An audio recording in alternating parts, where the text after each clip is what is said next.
Just a heads up.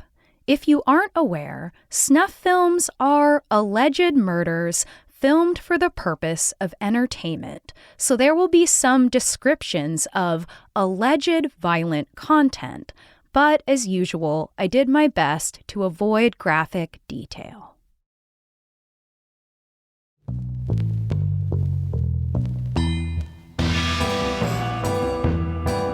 On this podcast, we explore fantastical thinking, moral panics, conspiracy theories, and urban legends, examine the forces that shape our culture, and tell the stories that create the realities we share, and sometimes the realities we don't. I'm your host, Chelsey Weber-Smith, and this is American Hysteria. Ladies and gentlemen, the bloodiest thing that ever happened in front of a camera. She got this videotape from a friend of a friend. There are snuff films. The camera contained film that seemed to have recorded a killing. But who shot the film? And who committed the crime? Or was it a crime? Those answers next.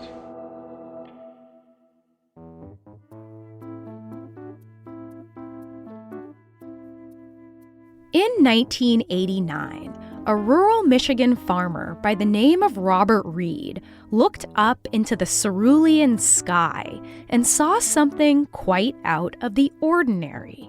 A cluster of weather balloons that began to sink slowly down toward his field. He followed them until they finally touched the ground, and that's when he found the Super 8 camera that had been tied to the strings. Robert Reed was a logical man, and remembering the recent drug busts in the area, he assumed the device must have been a crude police surveillance unit created by the local marijuana farmers. And so, he did his duty as an American citizen and narc and took the camera to the local police station. That's when it became clear that the hillside farmers were innocent. And what authorities found on that tape was way worse than a stoner's idea of security. In fact, the unspeakable horror they saw when they played it back would spark a year-long investigation. The video appeared to be a real-life snuff film, a ritual murder movie possibly made by a satanic cult. The alleged murderers were described by Michigan State Police Detective Paul Wood like this. These two people standing over the body had a distinctive type of uniform on. As I recall, black pants, some type of leather jackets with a design on it, and one was wearing combat boots, and the other one was wearing black, looked like patent leather shoes. Haircut real short. So if it was a homicide, I was thinking it was possibly a gang-type homicide. The video, obviously filmed somewhere in the city, was sent to the Chicago Police Department, who were able to match the alley in the film to an alley in the Fulton River District. But they were not able to find any homicide that even remotely resembled what they had seen on that film.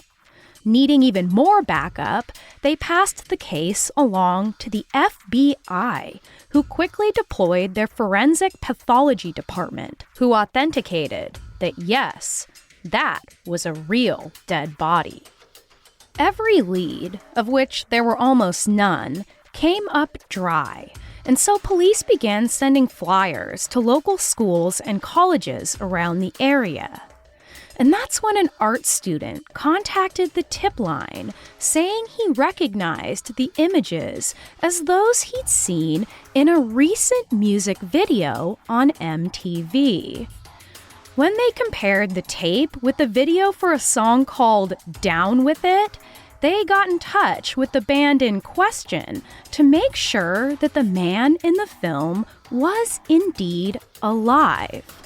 And soon, they were speaking with Goth King himself, Trent Reznor, of the industrial band 9 Inch Nails.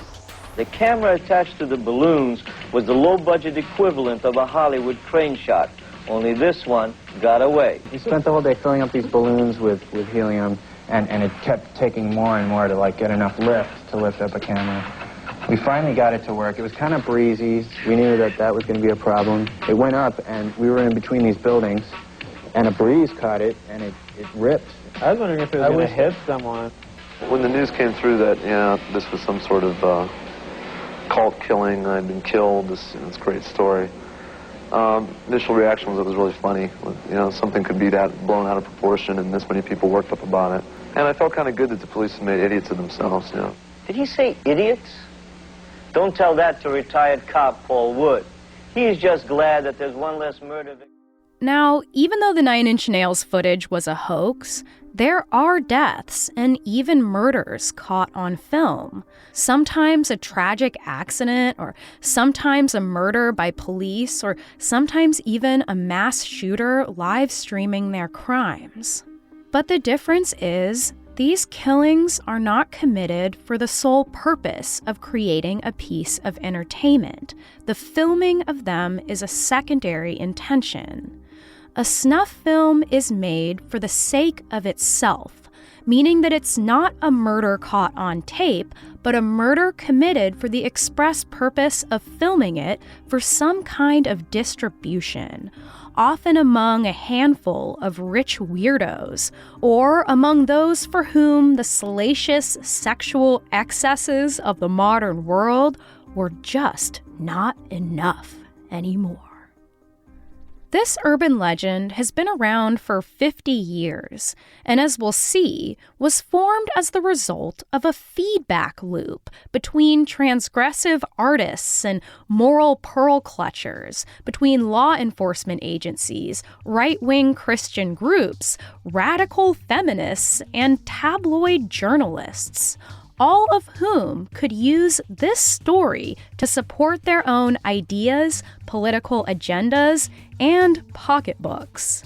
For this episode, we're going to investigate the 1976 film that would serve as the foundation of this myth, and how it was used as outrage bait by two very different political lobbies.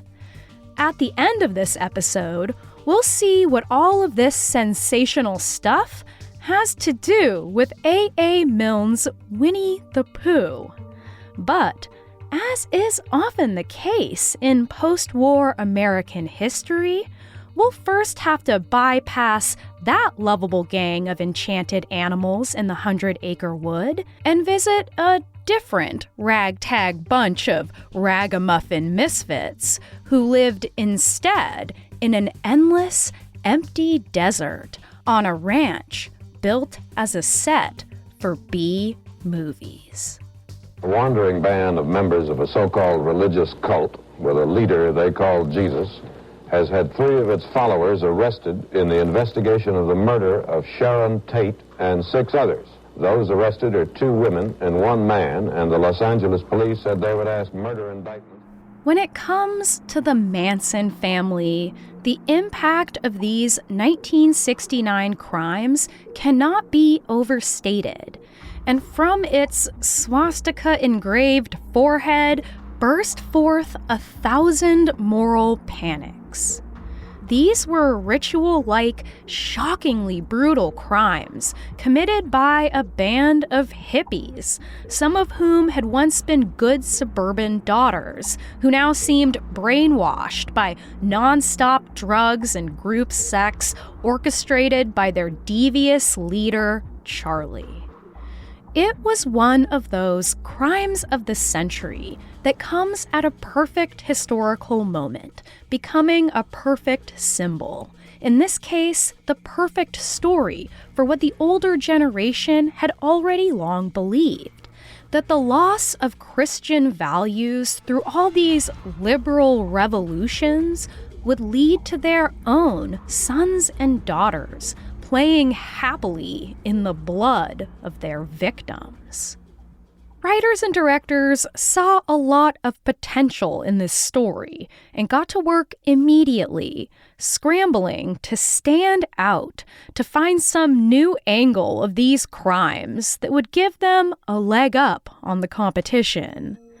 The 1971 book, The Family, The Story of Charles Manson's Dune Buggy Attack Battalion by Ed Sanders, was the first to discuss a theory that the family had been making brutality films, which he then dubs snuff films, the first time the phrase ever appeared in print.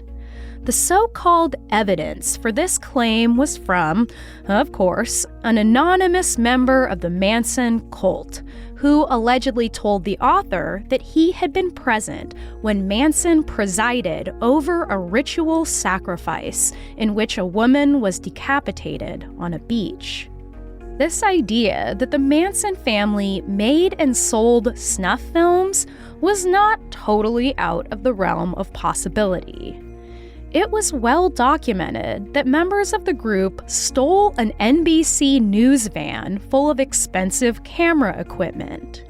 It's long been rumored, and is entirely possible, that they also filmed and sold footage of what I imagine could only be haunting orgies.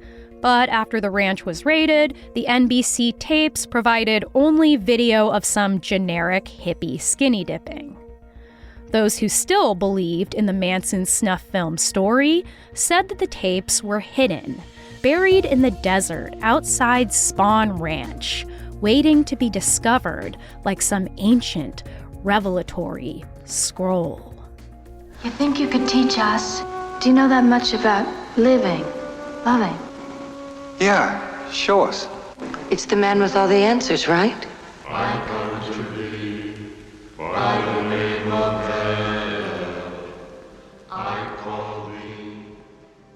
Eventually, Ed Sanders would add an addendum to his book, stating that no evidence of said snuff film had ever been recovered.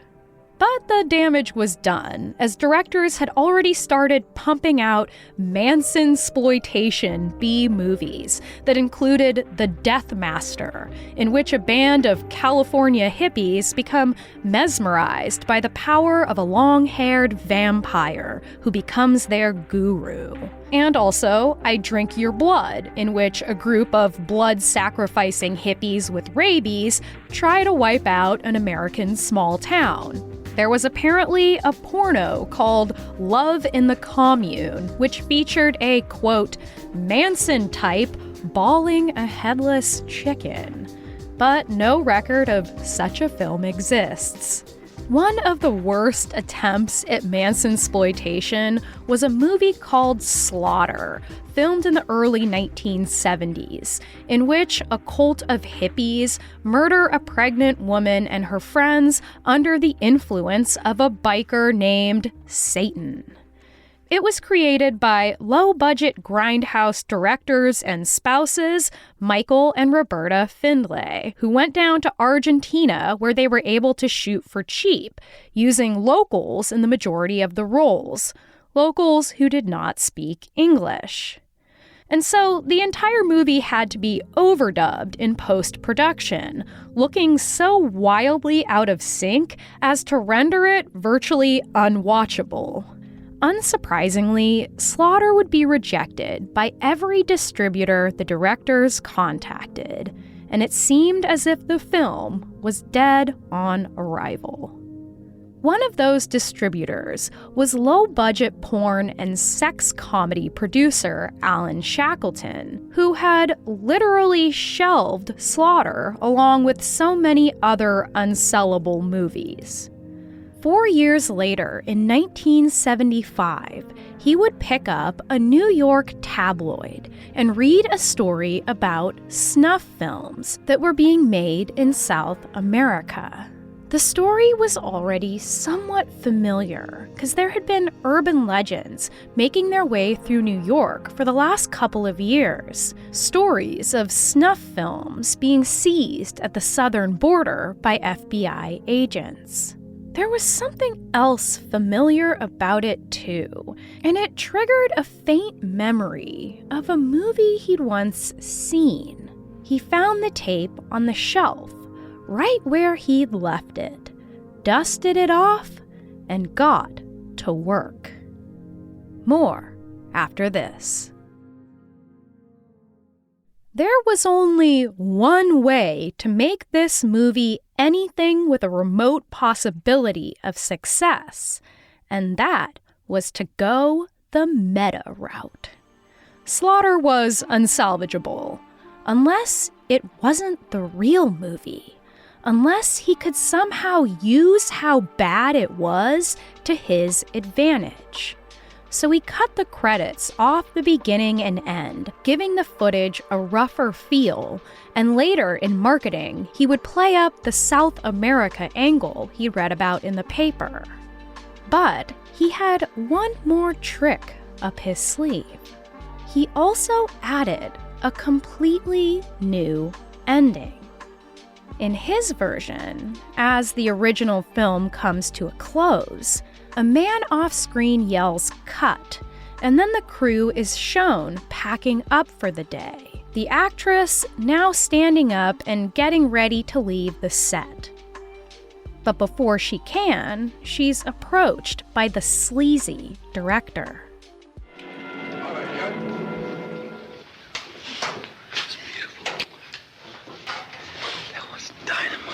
That was a gory scene, you know, that really turned me on. Really? Yeah. Kind of turned me on. Did it really? Yeah. I tell you, listen. Why don't you and I go over to the bed and we'll get turned on, we'll turn each other on, huh? With some of the worst special effects I've ever seen, the actress is then stabbed by the director in the shoulder and then in the lower abdomen. Her finger is cut off and then her whole hand sawed off, with blood so fake I think it might actually be red-orange house paint. He then pulls out her intestines, which were in fact pig intestines, and that part is pretty gross. But all in all, the fake gore and bad acting are a dead giveaway that this is nothing more than a B horror movie stunt. But since the urban legend had laid the foundation, some of the more reactionary citizens were already primed to believe. And if there was any doubt about his intention, Shackleton called his new movie Snuff. Ladies and gentlemen, the bloodiest thing that ever happened in front of a camera. Snuff.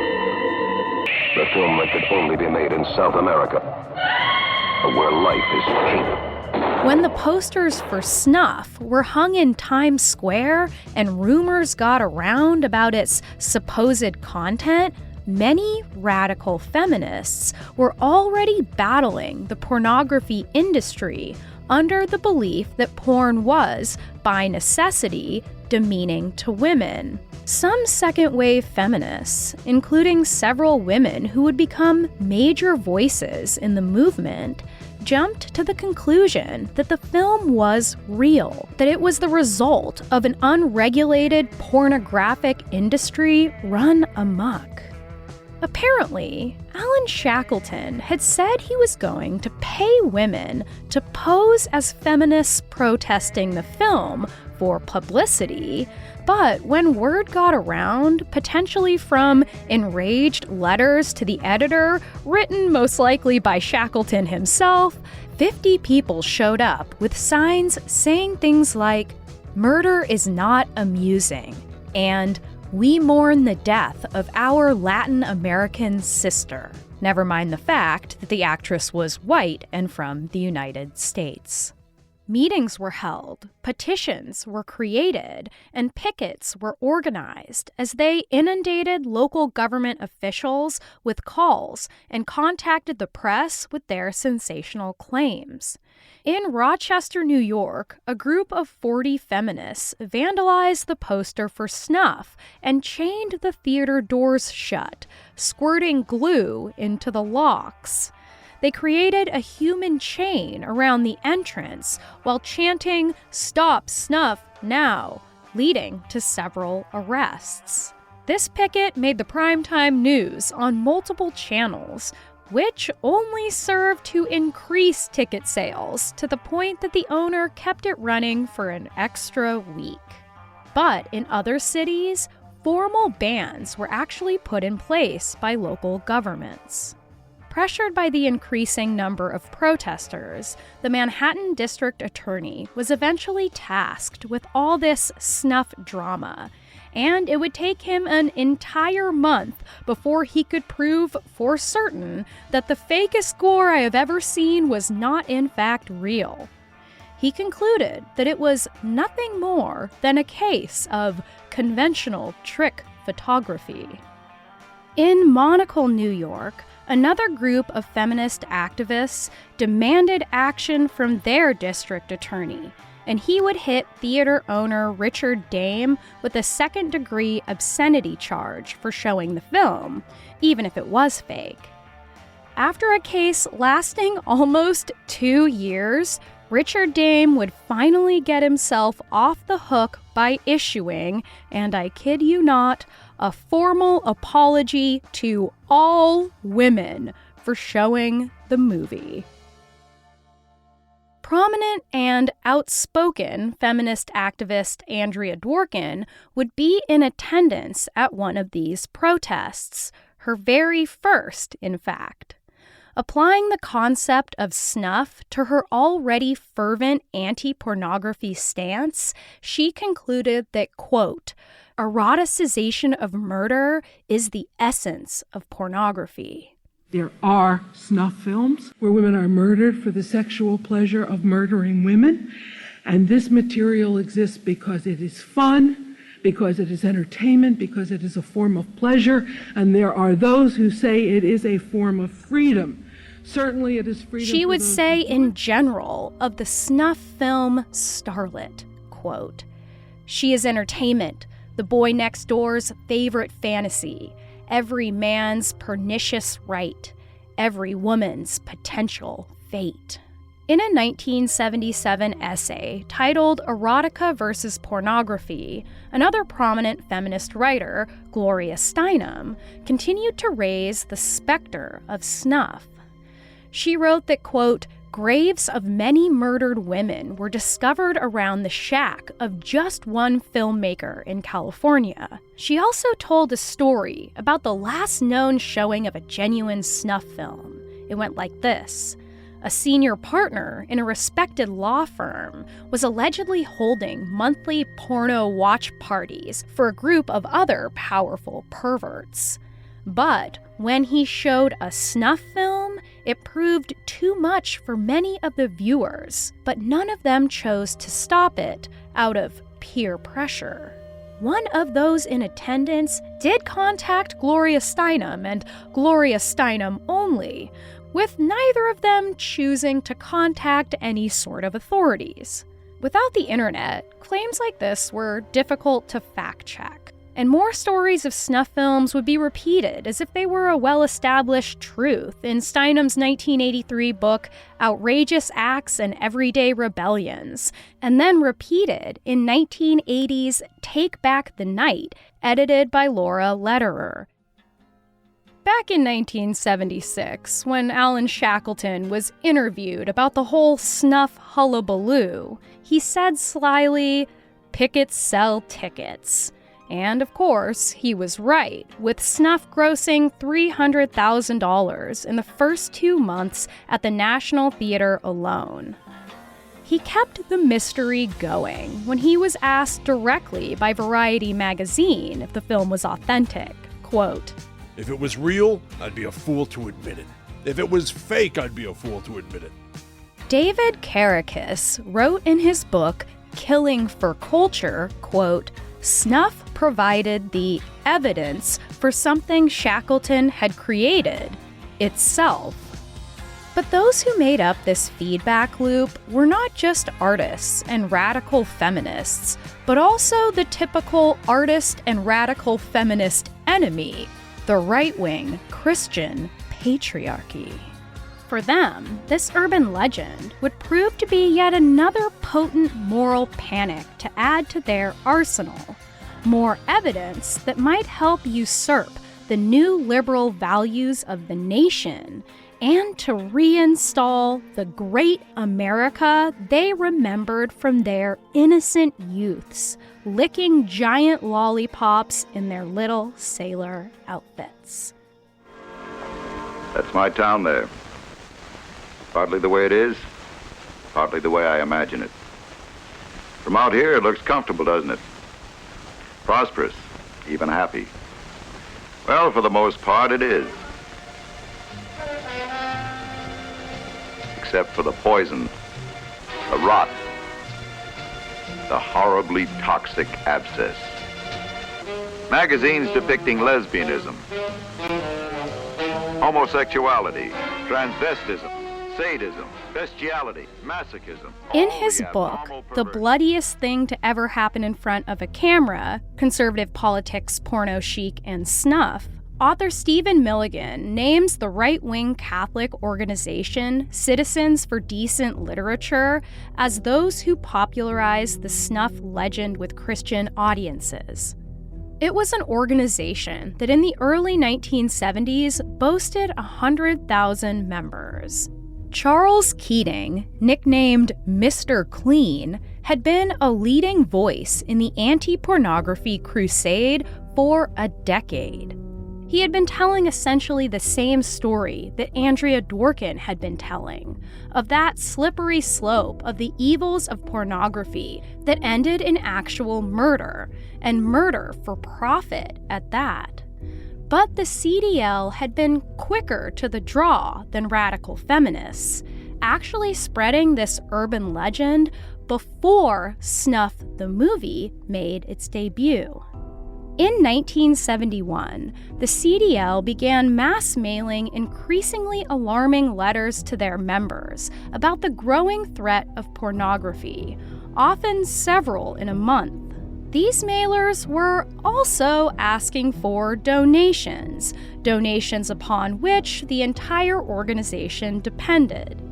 It worked really well, and the CDL went from making $140,000 a year in 1970 to $2 million by 1972.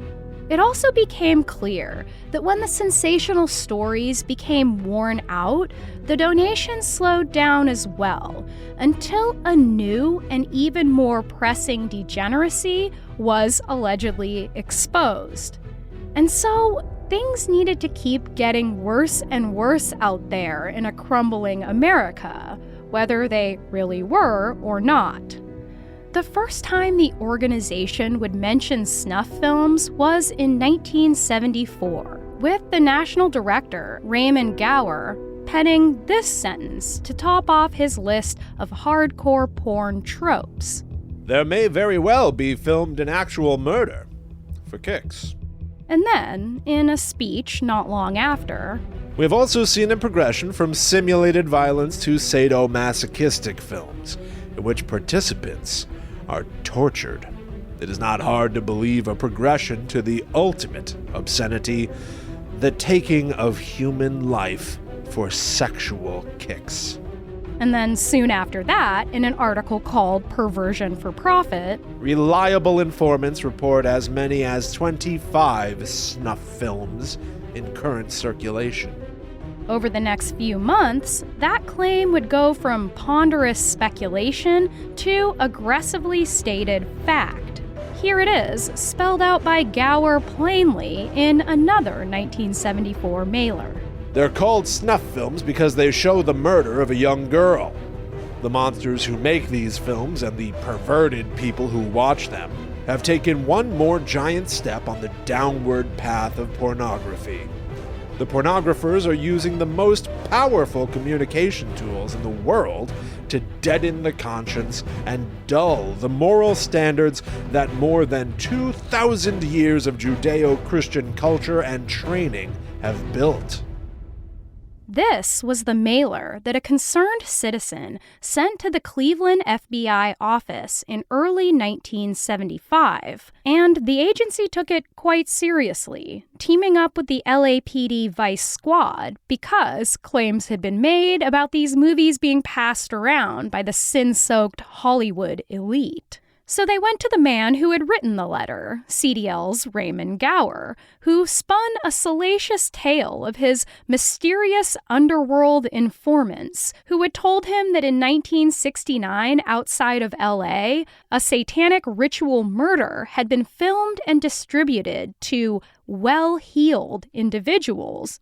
Then the FBI spoke to another CDL spokesman named Richard Dorman, who echoed these claims, telling the FBI that a ritually murdered, decapitated woman's naked body had been found on a beach in 1968. If you'll recall, this is almost identical to the story told in Ed Sanders' The Family, the story of Charles Manson's Dune Buggy Attack Battalion.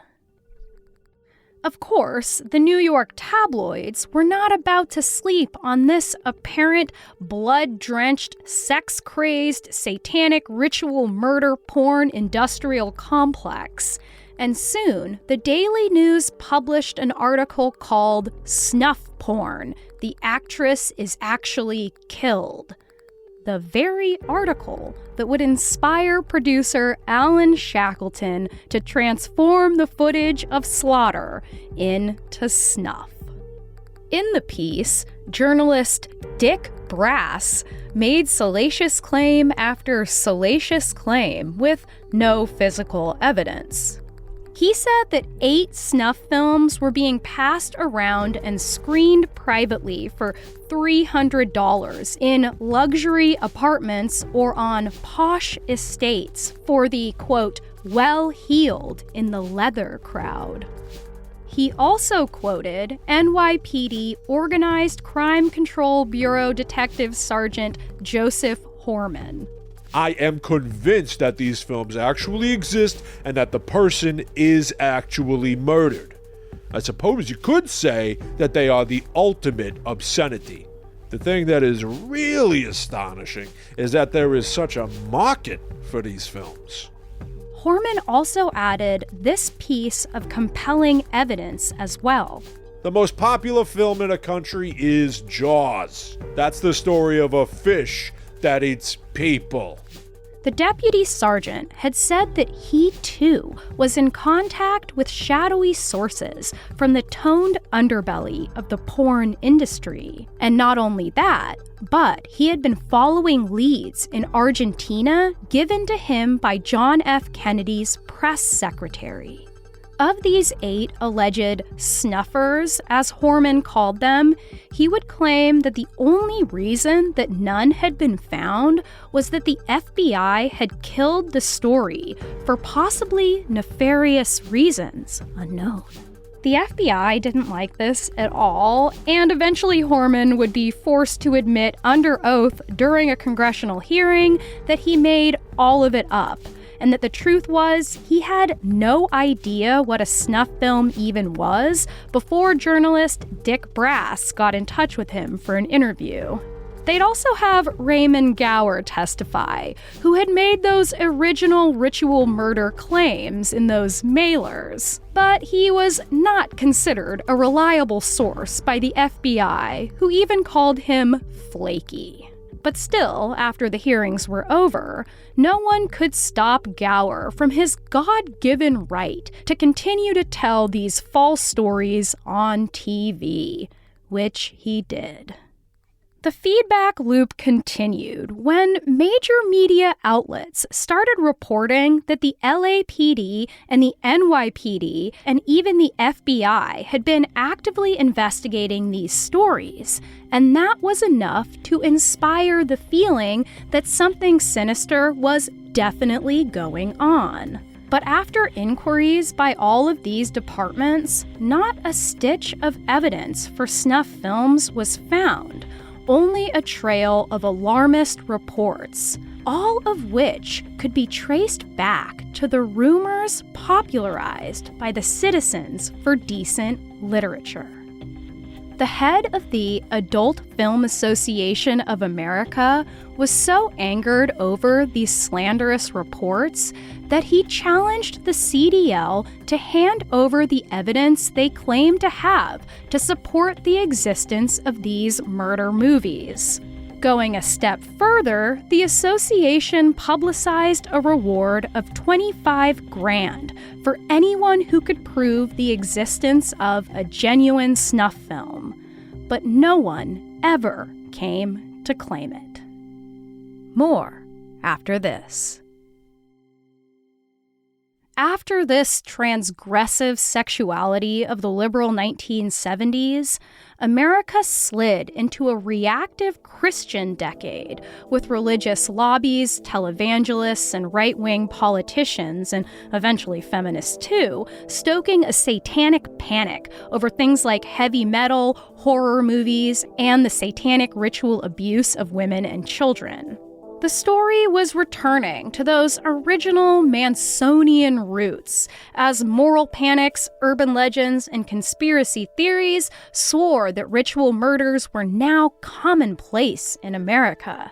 And it was at the end of that decade, in the dark heart of the satanic panic, that 9 Inch Nails made that adorable blunder, sending a tape of what appeared to be footage of one such murder floating away into the sky on giant balloons, waiting to be uncovered.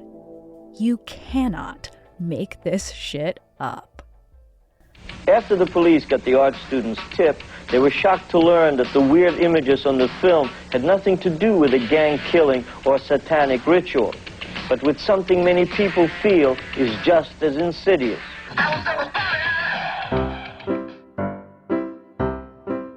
Speaking of quaint images, I know what's really on your mind. You're wondering, but what, Chelsey Weber-Smith, could snuff films possibly have to do with Winnie the Pooh? Well, I'm so glad you asked me such a specific question. No, sadly, the chums of the 100-Acre Wood are not an elite ring of murderous pornographers, but one story from A.A. Milne's work has been used to illustrate how false facts and urban myths like manufactured snuff films became widely accepted as true. It's called the Woozle effect, named for a tale of Pooh and Piglet searching all over the snowy forest for what they call a woozle. As they're following its tracks in the snow, they start to see more and more footprints from what they believe to be more woozles as they continue on their hunt. Finally, wise human Christopher Robin explains that the pair have in fact been following their own footsteps in a circle again and again and again, making more and more and more footprints. The Woozle effect happens when a piece of widely accepted foundational evidence is actually false or misleading, but has been cited so frequently that it appears to be an established fact. Soon enough, these woozles are so embedded that academics and writers and people in general will begin to use phrases like, "It's widely understood that," or "it is obvious that," or "everyone knows that," while referencing, accidentally, a debunked study or statistic or story. Woozles are the fertile ground out of which moral panics, urban legends, and conspiracy theories bloom, circling around themselves again and again and again in a feedback loop of storytelling.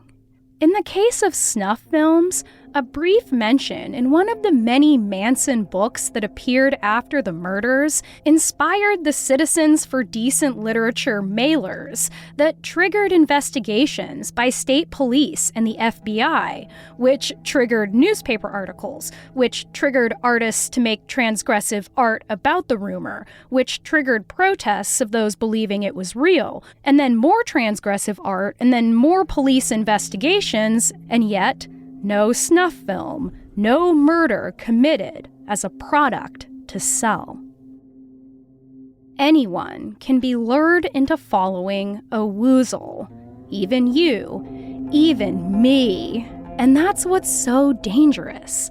This effect transcends any and all political lines, and the more you believe yourself to be immune to misinformation and disinformation, the more likely it is that you will fall prey to the charms of confirmation bias and quickly add the new information to your roster of facts that you believe support your opinion. As we've seen, sometimes one story can serve two or more agendas at once. The way radical feminists saw snuff films as proof that the pornography industry was brutalizing women, and conservatives saw it as proof that liberalism was evil and dangerous.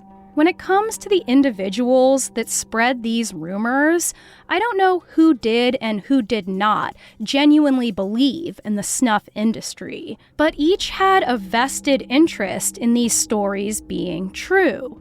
These were the sensational facts that best backed up their argument, and so it was an easy choice to just believe. There were professional benefits in the story being true, financial benefits, and also the benefit of spreading awareness for their anti-porn causes, whether in the name of the Christian God or the feminine goddesses of Earth.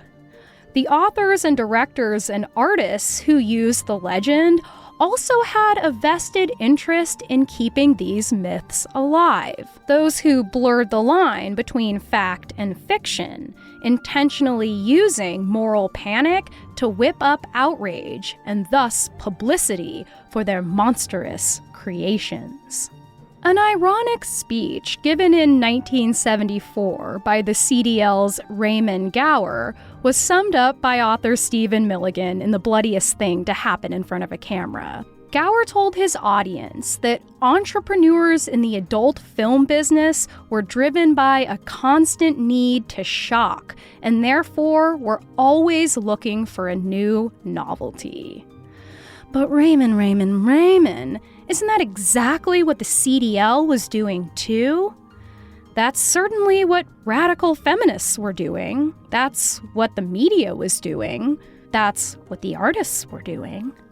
As we've long discussed on American Hysteria, shock and outrage are the most potent tools that can be employed to get the attention you want, and eventually the result that you're looking for. Let's return now to our first story of 9 Inch Nails and their accidental foray into the snuff moral panic. Because, if you can believe it, the story gets even more interesting.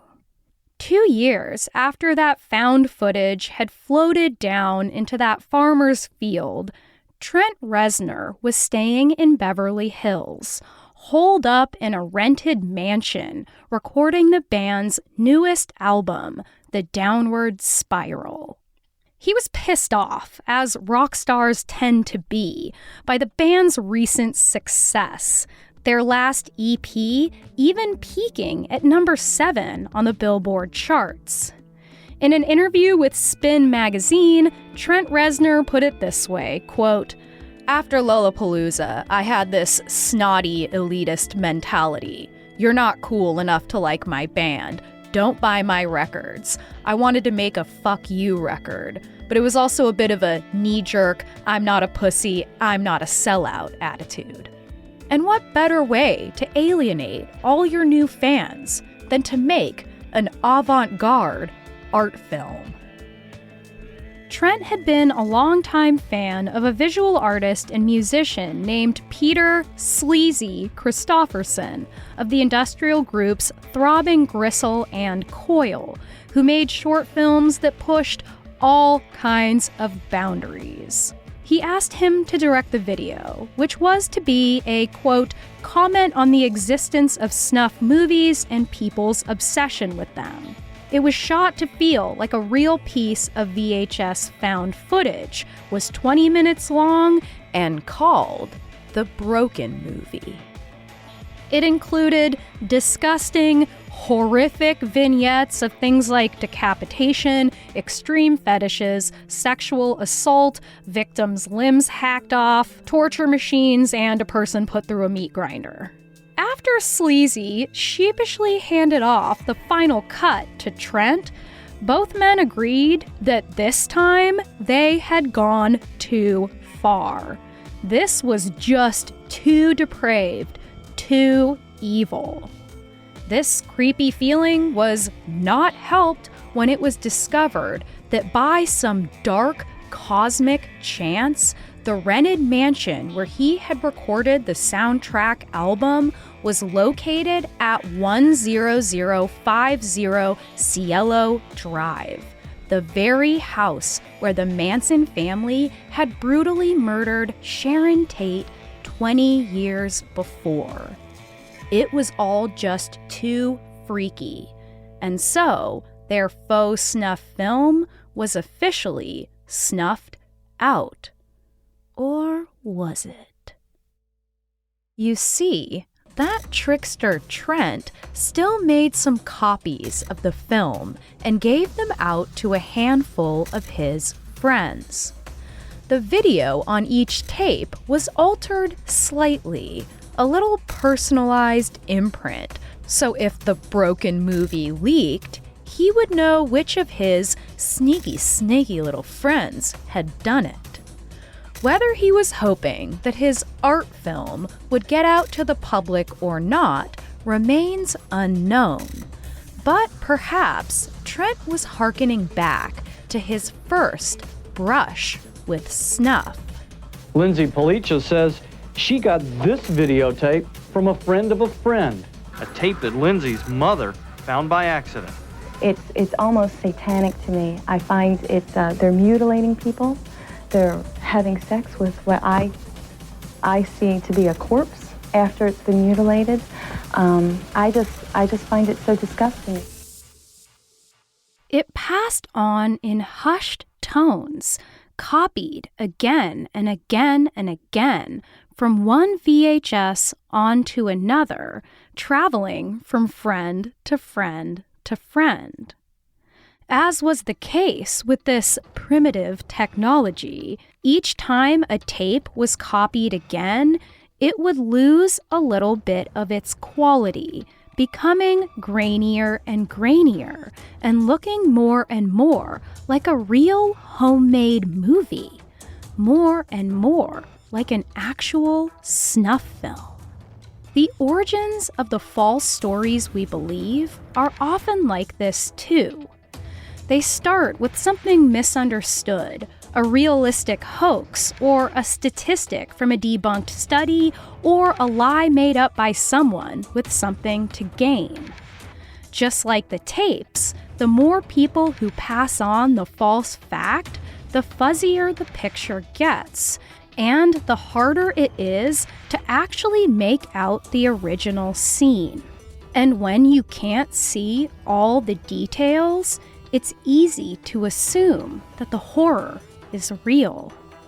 Trent Reznor would later say of the leaked video and the legend that had formed around it, quote, "What I considered at the time to be pretty obvious clues that this was a fake and was actually making a comment about those things were lost by the bad quality." And so it goes. A legend passed on through the decades, the next generation following the bloody footprints through the snow. This was American Hysteria. Next time on the show, we're doing a deep dive into one website that many of us remember from the early days of the internet, but almost no one wants to talk about. If you want more of our show, you can become a patron by heading to patreon.com/American Hysteria, where you'll get access to Hysteria Home Companion. For our upcoming episode, Miranda and I will be joined by American Hysteria team member Riley Smith, so we can all talk about the urban legends and conspiracy theories surrounding the Manson family. That's coming later this month. You can also get access to Walk With Me, a podcast where I go on walks alone in different places and talk to you about whatever I want. On our latest episode, we went geocaching together, so check that out. That's patreon.com/American Hysteria. You can also follow us on social media at American Hysteria Podcast on Instagram and at AmerHysteria on Twitter. If you have some time, leave us a review wherever you listen.